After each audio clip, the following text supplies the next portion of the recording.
Tonight, the Trump administration is celebrating a potentially alarming trend, claiming it's a sign of consumer confidence. Trump's top economic advisor says the American consumer is, quote, really firing on all cylinders for this puzzling reason. I had the head of one of the big 5 banks in my office yesterday going through the credit card data, and just as Secretary Bessent said, credit card spending is through the roof. They're spending more on gasoline, but they're spending more on everything else, too.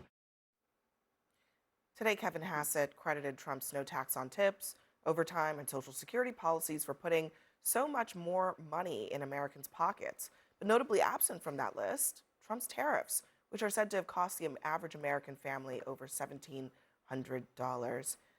Kevin, the other Kevin, look, I'm sure that there are plenty of economic people who can make a good case for why people spending themselves into debt is a good thing for the economy, sure. But for actual American pocketbooks, when you are spending yourself on credit cards, it's usually a sign that things are not going well with your cash flow. It's very interesting what's happening, because I was listening to the Disney call, the earnings call, which is such a great index for consumers. Think about families going to theme parks, buying gasoline, buying stuff. So the Disney, this is a new CEO, it's his first call, was asked right out of the gate, because every analyst is trying to figure out where the consumer stands, have you seen a slowdown in park traffic? Remember, parks are more expensive than they've ever been, and the cost of taking your family in the car should be more expensive than ever, because it's gas $4 to $5 now. Zero change in traffic. In fact, it's up. And so what is happening to this economy that people feel confident enough to see forward to the end of whatever this volatility is, particularly on gas prices? The truth is 50% of the S&P 500 companies have absorbed the tariffs themselves by using AI to increase their margins and productivity. So the full weight of tariffs hasn't ever affected the consumer yet because of this incredible productivity enhancement, this serendipitous tool that Trump never saw coming called AI in all 11 sectors. The earnings are stunning in the S&P 500, which is the index of everybody that saves money, that is saving anything in their savings account in America, driven by the power of an economy that seems to be ignoring the conflict in the Middle East. You would think, given all of this volatility, that somehow it would affect something in America. Well, I mean, Kevin Hassett is telling us it is. Nothing yet. But Kevin Hassett is telling us, I mean, just to ask you to respond to what he said. He said Americans are spending more on credit cards, that they are not only paying more, they are paying more for things that they are buying, but they're doing so on credit cards. That's what he's saying. That's the amount that Americans are carrying on their credit card has increased. It's gone up to almost $7,000 per person. A lot of Americans are making minimum payments. The average interest rate is between 21 and 22% on whatever balance they are carrying. And then you've got the chief economic advisor to Donald Trump out there with a shit-eating grin, telling us how great it is that American debt is increasing, that the average American's debt is increasing. I just think it speaks again to this constant theme I see from this administration, which is tone-deafness, right? Oh, it's just a little short-term pain. Oh, buy your daughter less dolls. Oh, it's, it's worth the little pain they're feeling. Oh, it's great that they've got more credit card debt. I mean, I would say that if I'm a person who can't pay my gas, whose dollar is going a lot less far in the grocery store, who is stuck in Fort Lauderdale Airport without being able to get back home because Spirit Airlines no longer exists. I hear this guy, and I'm not happy about it. I think, and that is kind of the difference. I think that the last Anna and Kevin illustrate the difference in the way that I think many Americans are viewing it. And for a long period of time, Democrats had their head in the sand about things like the economy, inflation, particularly, and crime, right? I mean, we spent before in 2020 to 2024, talking about the messaging that Democrats didn't get right around immigration, crime, and inflation. But Kevin was articulating the fact that a Disney earnings call and people coming to the park could dictate the pulse of what average Americans were feeling. And I would argue that's not quite the case. I think most people are looking at the fact that their electricity bills are rising through the roof. I think that people elected Donald Trump so that their grocery prices would go down, and they have not seen that.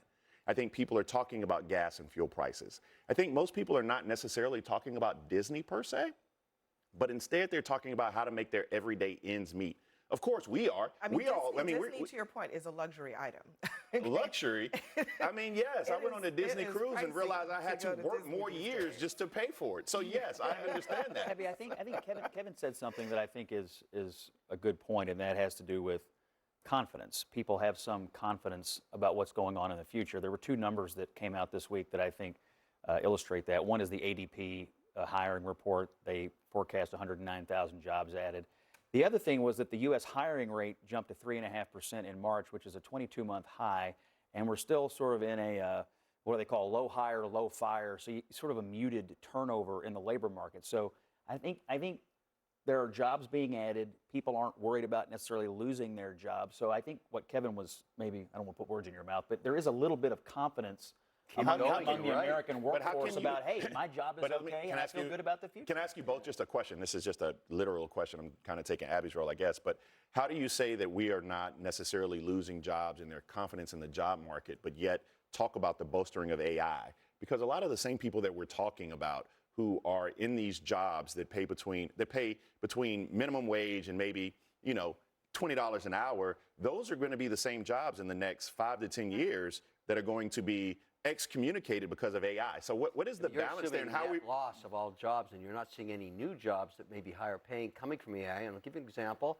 of exactly that. So people that used to look at the tops of Target stores and Walmart stores to look for every year cracks that they have to cover for insurance, that no longer is done by people going up ladders anymore. It's done by drones. And the people that fly the drones make 10 times more than the guys that went up the ladders. So what happens to the people who went up the ladders? Listen, the point is they... No. I like a very specific question. So what happened? So that's my point. What happens to the people who went up the ladders? They learned how to fly drones. That's what happened to them. But they we're know not the route. investing in that. They start making a lot more money. I mean, the point is, you make the assumption there's no mobility, that people are stuck in something they're doing when they're 28 or 38 years old. They're not stupid. They learn how to do new things. They're accommodating them. I'll tell you one other thing. I interviewed a CEO actually on my radio show today who is head of this company. They make semiconductors, and because of the AI, you asked about AI, because of the boom, they're now currently building an advanced manufacturing plant in Greenville, North Carolina, that will add between 400 and 600 jobs in an advanced manufacturing setting. These people make a ton of money. The only reason they're building it is because they are the backbone that goes into NVIDIA. And so when you look at the interplay across AI, you can see there is manufacturing being added in a place like North Carolina. People are going to make a ton of money. It's only because of the AI. So I think all of that is relevant. But I also think just getting back to where Americans believe the economy is, by every indication, they are pessimistic about where things are. Consumer confidence is at all-time lows. Their confidence in President Trump's handling of the economy is pretty low. And prior to now, I mean, if you look at Trump's first year in office, I keep repeating this because I think it's important to note, when we talk about tariffs, it's not just who's paying them, it's also what is the overall effect on the economy. And there were effectively net zero jobs created in his first year in office. So Trump stagnated the economy for a year. Maybe we're coming out of that now. But you can see why Americans are not so sure where this thing is headed. And then they look at gas prices, they look at a war that maybe isn't ending, and they're asking, are you focused on what you said you were going to be focused on, which is raising our incomes, lowering our prices, all of that? Well, look, one, I think the president probably recognizes that, which is why he's trying to bring some type of resolution to the conflict with Iran. I think looking at Disney's, their earnings call, that's one key indicator one could look at a segment of the population to give us a tall tale in terms of how they're performing, behaving in terms of spending, et cetera. But when you look at how much does the average American have saved for an emergency, $500, $1,000, most frankly don't. And that sort of worries me. So people can iterate a little bit.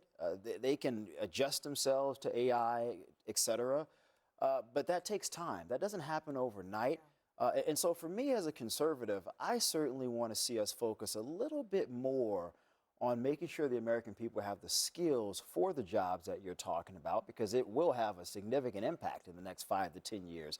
I don't know if Congress as a whole is focused there collectively. I want to see a little bit more of that. But in the immediate, I do think maybe we can try to attempt to pass some legislation, Abby, to provide some relief to people who are struggling, families. Congress can do that. We have a Republican majority. That would certainly benefit us going into the midterms this November. So that's sort of how I'm looking at Yeah, this. I mean, what they're doing, though, is allocating $1 billion for a ballroom. Well, for the bunker, they're a doing little a lot different, of but other I take your things that point. involve spending Imagine money. the Barack Obama ballroom that cost $1 billion. Well, the $1 billion is separate from the building. Spending You guys money would have on a fit. many, many things Try to that don't deport have him to to do Kenya. with affordability over in Washington.